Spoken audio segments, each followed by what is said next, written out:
नमस्कार मित्रांनो. चला पैसा येऊ द्या या चॅनलवर तुमचं स्वागत आहे.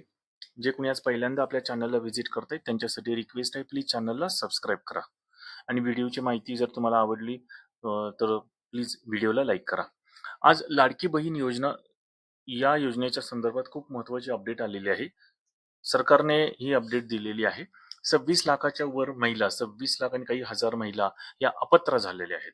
म्हणजे त्यातून आता त्यांना इथून पुढे त्या योजनेचे कोणत्याही प्रकारचा लाभ मिळणार नाही.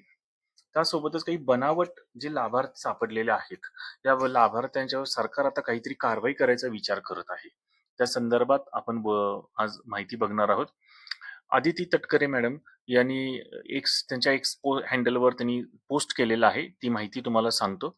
मुख्यमंत्री माझी लाडकी बहीण योजनेअंतर्गत पात्र ठरलेल्या सर्व अर्जांची ओळख पटवण्यासाठी महिला व बाल विकास विभागाने शासनाच्या सर्व विभागांकडून माहिती मागवली होती.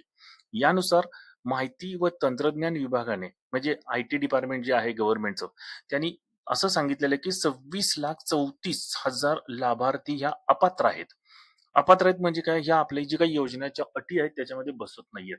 आता मध्ये तुम्ही वाचलं पण असेल की इन्कम टॅक्स डिपार्टमेंटकडून ते माहिती गोळा करतायत. अजून वेगवेगळ्या ठिकाणाहून माहिती गोळा करतायत की यातले बोगस किती आहेत, यातल्या योजनेला जे लाभ घेत आहेत परंतु ते अपात्र आहेत अशा लोकांची संख्या काढायची चालली होती.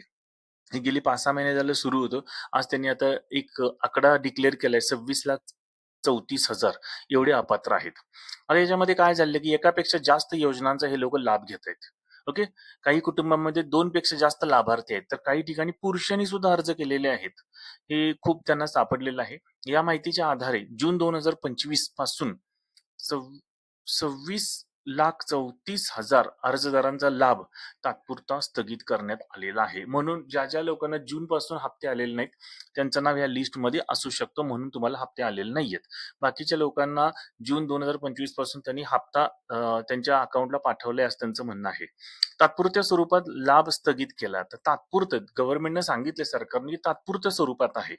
आता या लाभार्थ्यांची माहिती पुन्हा चेक केली जाईल आणि पुन्हा ते ठरवतील, कलेक्टर ठरवतील की यांना परत चालू करायचंय की नाही चालू करायचं. ते गव्हर्नमेंट निर्णय घेईल.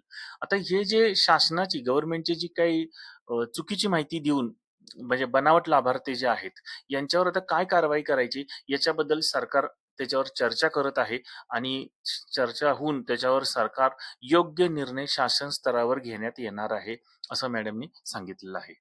तर काय होईल सांगता येत नाही. जे लोक बनावट आहेत त्यांना काहीतरी ऍक्शन होईल सरकारकडून आणि ज्या लोकांचे चालू आहेत त्यांचं चालूच राहील, पण ज्या लोकांचं थांबलंय त्यांची लिस्ट, याचा अर्थ समजून घ्या की तुमचं नाव ह्याच्यामध्ये आलेलं आहे, त्याच्यामुळे थांबलेलं आहे.